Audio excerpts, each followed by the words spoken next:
Hello everyone, कैसे हैं आप सभी लोग। आशा है कि आप बहुत अच्छे होंगे। आज है 4 दिसंबर और 4 दिसंबर साल 2024 के हरियाणा करंट अफेयर इस वीडियो में हम पढ़ने वाले हैं। 4 दिसंबर को हम लोग वैसे नेवी डे सेलिब्रेट किया करते हैं। नेवी डे हमारे भारत में 3 टाइप की बड़ी सेना है। एक तो आर्मी है। आर्मी डे कब मनाते हैं? 15 जनवरी को मनाते हैं हम लोग। जनरल एम करियप्पा जो आर्मी के पहले कमांडर इन चीफ थे, 1949 15 जनवरी को उन्होंने आर्मी ज्वाइन की थी, तो करके आर्मी डे जो 15 जनवरी को है।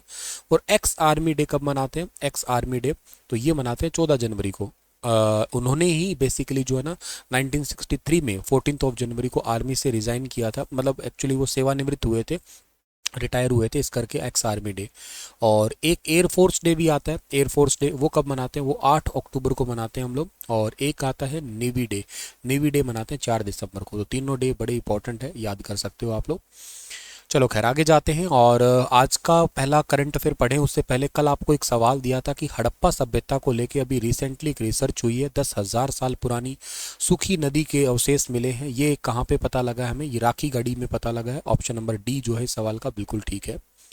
स्टार IQ एप्लीकेशन को आपने अभी तक डाउनलोड नहीं किया है गूगल प्ले स्टोर से तो आप कर लीजिएगा। और एप्पल स्टोर अगर यूज़ करते हैं iOS तो उसमें सुनील बिश्नोई के नाम से एप्लीकेशन है, उसको डाउनलोड करके आप प्रतिज्ञा बैच है इसको ले सकते हैं, जिसमें लेटेस्ट डेटा सारा अपडेट किया जा चुका है। रिवैम्प्ड डिस्ट्रीब्यूशन सेक्टर स्कीम, जिसको RDSS के नाम से जाना करते हैं, इसके चलते हुए हरियाणा में कितने प्रीपेड मीटर लगेंगे? इस स्कीम के चलते हुए हरियाणा में टोटल 3 लाख प्रीपेड मीटर लगेंगे। आज ये सबसे ज़्यादा चर्चा का सवाल है। क्या होता है, चलो इसको समझते हैं। रिवैम्प्ड डिस्ट्रीब्यूशन सेक्टर स्कीम है, इसके चलते हुए केंद्र सरकार देश भर में बिजली वितरण व्यवस्था में बदलाव करने जा रही है। इसके तहत हरियाणा में भी प्रीपेड स्मार्ट मीटर है लगाए जाएंगे। हरियाणा से जो संसद तक चुन के जाने वाले केंद्रीय मंत्री मनोहर लाल खट्टर, ये भारत में अभी बिजली मंत्रालय को संभाल ही रहे हैं। इन्होंने अभी रिसेंटली घोषणा की है कि सबसे पहले ये बिजली मीटर प्रीपेड है ना, सरकारी कर्मचारियों के यहाँ पे लगेंगे, मतलब जो गवर्नमेंट जॉब में लगे हुए हैं, यहाँ प्रीपेड मीटर जो है ना लगवाने की बात कही है। और दूसरे फेज में आम उपभोक्ता के यहाँ मीटर लगाए जाएंगे। हरियाणा में करीब जो है ना 2.25 लाख सरकारी कर्मचारी है। वहीं बिजली उपभोक्ताओं की बात करें तो हरियाणा में बिजली उपभोक्ताओं की संख्या 70,46,000। ये क्वेश्चन इंपॉर्टेंट है, ऐसे सवाल पूछ लेते हैं। उत्तर हरियाणा बिजली वितरण निगम के 32,84,000 और दक्षिण हरियाणा बिजली वितरण निगम के 37,62,000 बिजली उपभोक्ता है लेटेस्ट अपडेट के अनुसार। और स्मार्ट मीटर लगने के बाद मोबाइल की तरह ही बिजली मीटर का जो है ना वो रिचार्ज करना होगा। वैसे मैं आपको बताता हूँ कि हरियाणा में बिजली की अभी फ़िलहाल के लिए यूनिट कितनी आती है, तो 0 से 150 यूनिट तक अगर आप खर्च करते हो तो आपको 2 रुपये 75 पैसा का खर्चा मिलता है पर यूनिट का।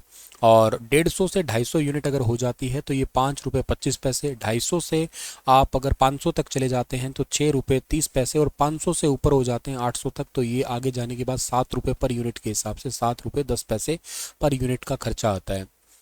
हरियाणा में 2029 तक प्रीपेड मीटर लगाने का टास्क है पूरे राज्य में। अभी गुरुग्राम में 3,72,000 मीटर लगाए जा चुके हैं। गुरुग्राम के सेक्टर 1 से सेक्टर 57 तक मीटर लग चुके हैं। और प्रीपेड मीटर के साथ हमने अंडरग्राउंड वायरिंग का भी काम किया है। गुरुग्राम में लगभग अंडरग्राउंड वायरिंग कर चुके हैं। आगे चल के ऐसा सिस्टम बन जाएगा कि ट्रांसफार्मर में फॉल्ट आने पर ऑटोमेटिक 1 से 2 मिनट में बिजली दूसरे ट्रांसफार्मर से कनेक्ट हो जाएगी। ऐसा अभी रिसेंटली DHBVN के अधिकारी संजय चुग ने इसकी जानकारी दी है। DHBVN का हेडक्वार्टर कहाँ पे है? इसका हेडक्वार्टर हिसार में है, इसका ऑपरेशन सेंटर दिल्ली में है। और UHBVN जो है ना उत्तर हरियाणा बिजली वितरण निगम, इसका हेडक्वार्टर कहाँ पे है? इसका हेडक्वार्टर पंचकुला में है। और इसका पंचकुला में हेडक्वार्टर है, इसका ऑपरेशन सेंटर रोहतक में है। अब स्मार्ट मीटर है क्या?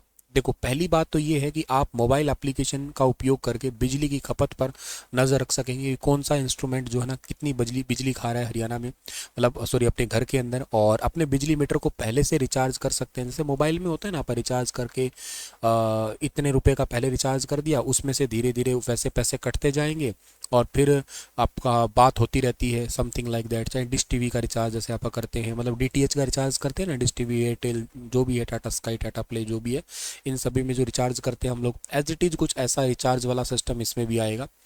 इससे बिजली की फिजूल खर्ची पे जो है ना आप लोग कंट्रोल कर सकेंगे भी, इस अप्लाइंसिस ने इतने रुपए की बिजली खा ली, ऐसे हम काउंट कर पाएंगे कि अभी तो नॉर्मली क्या होता है, मंथली बिल आता है, पता नहीं कौन सा इंस्ट्रूमेंट कितनी बिजली खा रहा है। लेकिन अब हम आगे से पता लगा पाएंगे कि भी हाँ, फ्रिज 10 रुपए की बिजली खा गया, 100 रुपए की बिजली फ्रिज खा गया, ऐसे मतलब रेट में आएगा, इतनी देर चलने से ऐसा हो गया। इसके अलावा अलग अलग मंजिल और किराएदार के लिए भी क्या होगा, जैसे डिस्कॉम के साथ इंटरफेस पॉइंट पर स्मार्ट मीटर लगाने का आदेश है, और इसमें अलग अलग मंजिल पे सब मीटर लग सकेंगे जैसे अब लगते हैं। और अगर रिचार्ज खत्म हो गया तो बिजली कट हो जाएगी, तो मीटर में बैलेंस कम होने पर अलर्ट मैसेज आएंगे। पावर कट होने पर बिजली मीटर में लाइट जो है ना नहीं रहेगी, जबकि रिचार्ज खत्म होने पर मीटर में जो है ना लाइट आती रहेगी, ठीक है ना। तो मतलब बेसिकली आपको अगर आपके पास में पावर रिचार्ज है, रिचार्ज के जितने रुपए का रिचार्ज करेंगे उतनी ही बिजली मिलेगी, रिचार्ज नहीं है तो आपको फिर पावर जो है ना वो नहीं मिल पाएगी। तो ये नया एक कंसेप्ट है। वैसे आपको क्या लगता है, आपका क्या विचार है इस बारे में, ये ठीक हो रहा है या गलत हो रहा है? योजना के बारे में बात आई है, एक दो योजना मैं आपको और बताता हूँ जो आपके एग्जाम के लिए काफ़ी ज़रूरी हो सकती है। जैसे एक हरियाणा में सक्षम हरियाणा योजना है, सक्षम हरियाणा योजना। सक्षम हरियाणा योजना कब आई थी? ये आई थी 31 अक्टूबर 2016 को आई थी, 31 अक्टूबर 2016 को आई थी ये योजना। इसमें बेसिकली 21 से 35 साल के जो युवा है ना उनको इस योजना के चलते हुए रुपए दिए जाते हैं, ठीक है ना। मतलब महीने में 100 घंटे का काम किया जाता है, उसके चलते हुए इनको रुपए दिए जाते हैं, कुछ 3,000, 9,000, 6,000 ऐसे अलग अलग स्लॉट है उसमें, ठीक है। और एक योजना है बेटी का सलाम, बेटी बेटी का सलाम, बेटी का सलाम राष्ट्र के नाम, बेटी का सलाम राष्ट्र के नाम, बेटी का सलाम राष्ट्र के नाम। इस योजना की जो शुरुआत हुई थी ना वो हुई थी 2015 में, 15 अगस्त 2015 से ही शुरुआत हुई, हालांकि घोषणा 4 अगस्त को हुई थी। गांव में जो सबसे ज़्यादा पढ़ी लिखी बेटी है ना उससे ध्वजारोहण करवाया जाता है 15 अगस्त वाले दिन, तो इस करके ये इंपॉर्टेंट है। इसके अलावा है महारा गांव जगमग गांव योजना, महारा गांव जगमग गांव, महारा गांव जगमग गांव योजना है। महारा गांव जगमग गांव योजना जो है ना इसकी शुरुआत हुई थी, 24 घंटे बिजली देने से संबंधित है ये योजना गांव में। 1 जुलाई को स्टार्ट हुई थी, 1 जुलाई 2015 को कुरुक्षेत्र के दयालपुरा से। अभी तक अपडेट के अनुसार 5805 गांव ऐसे हैं जिनमें 24 घंटे की बिजली है ना वो पहुंच चुकी है फिलहाल के लिए। और इसके अलावा हरियाणा में मिड डे मील जो योजना है, अभी वैसे मिड डे मील नहीं रही है, इसको पोषण आहार योजना कर दिया, लेकिन हरियाणा में ये 9 जनवरी को स्टार्ट हुई थी साल 2004 के अंदर, ठीक है। और इसके अलावा हरियाणा में कोई और भी योजना इंपॉर्टेंट है क्या? हाँ, एक योजना हरियाणा के अंदर जो ना ऑपरेशन मुस्कान भी इंपॉर्टेंट है, ठीक है ना। ऑपरेशन मुस्कान खोए हुए बच्चों को वापस उनके माँ बाप तक पहुँचाने से संबंधित जो है ना ये है ऑपरेशन मुस्कान योजना। और कोई इंपॉर्टेंट योजना, हाँ एक देवी रूपक योजना और बताता हूँ आपको मैं। देवी रूपक योजना जो है ना इसको कब स्टार्ट किया गया था? 2002 से चल रही है देवी रूपक योजना हरियाणा में, और ये परिवार नियोजन से संबंधित है, जनसंख्या को घटाने से संबंधित ये योजना है हरियाणा में, ठीक है। इसके अलावा जो है ना एक ऑपरेशन दुर्गा भी है हरियाणा में, ऑपरेशन दुर्गा। ऑपरेशन दुर्गा कब स्टार्ट हुआ था? ये साल 2017 में स्टार्ट हुआ था, महिला और लड़कियों के लिए स्पेशली एक ऑपरेशन दुर्गा के चलते हुए दुर्गा रैपिड फोर्स का गठन किया गया था इसके चलते हुए आपका, ठीक है ना। तो ऑपरेशन दुर्गा ये याद करना। एक वंदे मातरम और योजना याद कर लेना आप लोग, वंदे मातरम। वंदे मातरम योजना जो है ना इसकी शुरुआत हुई थी साल 2004 में, 9 जनवरी 2004 में। गर्भवती महिलाओं से संबंधित है, हर महीने की 9 तारीख को जो है ना वो बेसिकली अपना फ्री में जांच या टीकाकरण ऐसा कुछ काम करवा सकती है वो, ठीक है।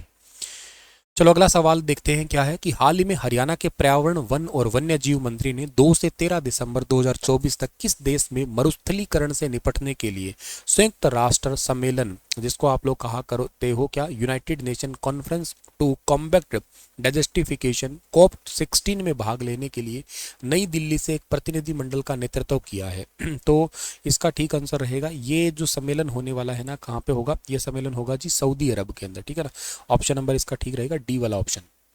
यह आयोजन ग्रीन जोन के व्यवसाय, वैज्ञानिक, वित्तीय संस्थान, गैर सरकारी संगठन, NGO जो नॉन गवर्नमेंटल ऑर्गेनाइजेशन होते हैं और प्रभावित समुदाय के लिए एक प्रभावी मंच के रूप में काम करेगा। इसका टारगेट यही है कि भूमि जो जमीन है ना, भूमि पुनर्स्थापन है, सूखा प्रबंधन है, जो धीरे धीरे आपका सूखा पड़ता जा रहा है, जमीन के ऊपर जो वृक्ष है वो खत्म होते जा रहे हैं, मरुस्थल बनते जा रहे हैं, उन चीज़ों को रोकने से संबंधित ये संगोष्ठी होगी एक। COP 16 यानी कि कॉन्फ्रेंस ऑफ पार्टीज 16 जो है ना ये विश्व भर के अलग अलग देशों के प्रतिनिधि यहाँ पे आएंगे, ये जो है ना वैश्विक रूप से चर्चा करेंगे किस तरीके से मरुस्थलीकरण को जो है ना हम लोग रोक सकते हैं, मरुस्थलीकरण से निपटने के लिए एक संयुक्त राष्ट्र का सम्मेलन है, 1994 में स्थापित है। ये पर्यावरण और विकास को सतत भूमि प्रबंधन से जोड़ने वाला एकमात्र कानूनी रूप से बाध्यकारी अंतर्राष्ट्रीय समझौता है ये। इसमें शुष्क, अर्ध शुष्क और शुष्क उप आर्द्र क्षेत्रों पर ध्यान केंद्रित करना है, जहां भूमि के रूप में जाना जाता है, जहां कुछ कमजोर पारिस्थितिक तंत्र है और लोग पाए जा सकते हैं, तो वहाँ उसके लिए कानूनी रूप से नियम वगैरह बनाने का काम करता है। तो ओवरऑल से जो ज़मीन से जुड़ी, जलवायु से जुड़ी या बायोडाइवर्सिटी से जुड़ी हुई जो भी प्रॉब्लम है ना, उनको एक्चुअली ये जो है ना ठीक करने के लिए सम्मेलन होता है ये वाले, ठीक है ना।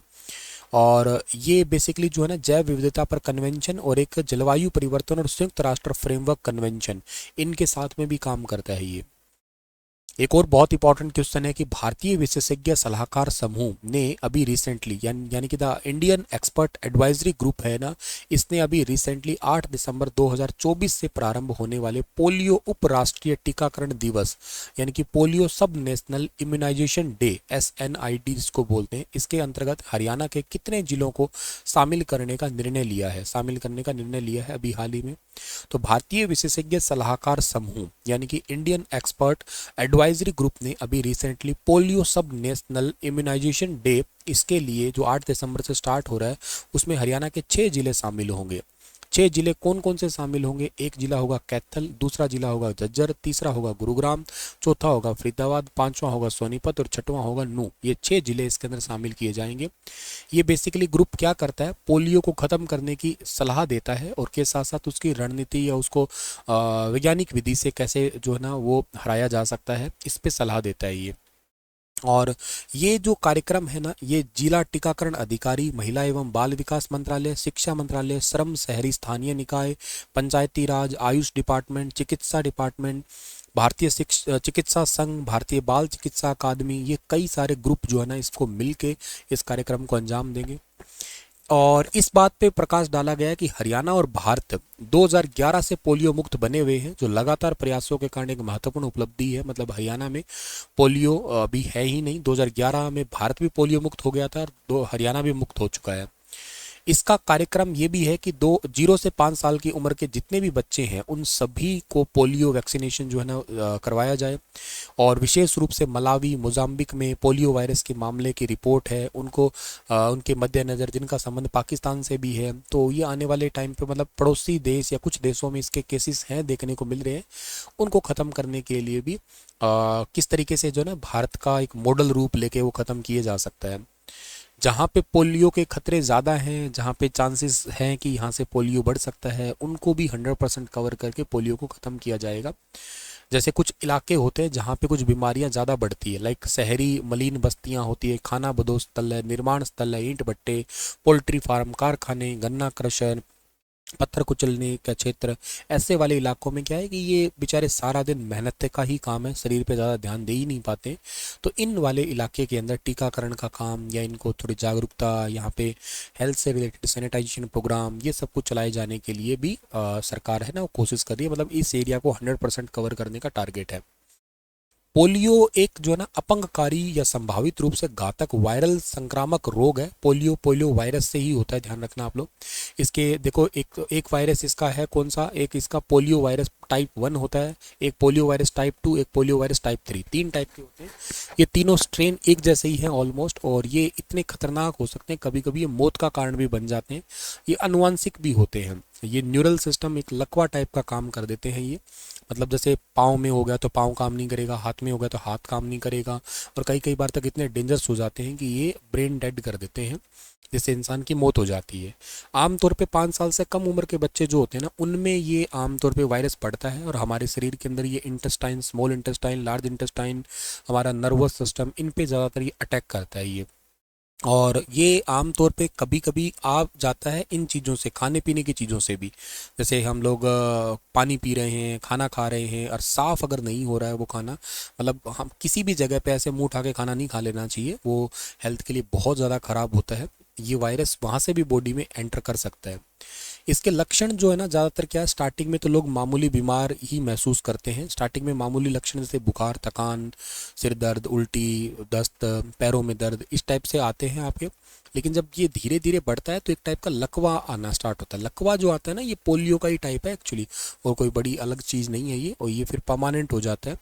सांस लेने के लिए जो मांसपेशियां हैं वो लकवाग्रस्त हो जाएगी, तो या दिमाग है वो अगर मान लेते हैं कि ब्रेन की नर्व्स है वो उसमें लकवा लग जाए तो आदमी गया, मतलब समझो ब्रेन डेड हो गया समझो। इसका कोई उपचार नहीं है, ठीक है ना, लेकिन यूँ है कि टीकाकरण से इसको रोका जा सकता है। ऐसे इसका कोई पर्टिकुलर इलाज नहीं है, लेकिन हाँ वैक्सीनेशन अगर की रही है तो इसको रोका जा सकता है आगे बढ़ने से।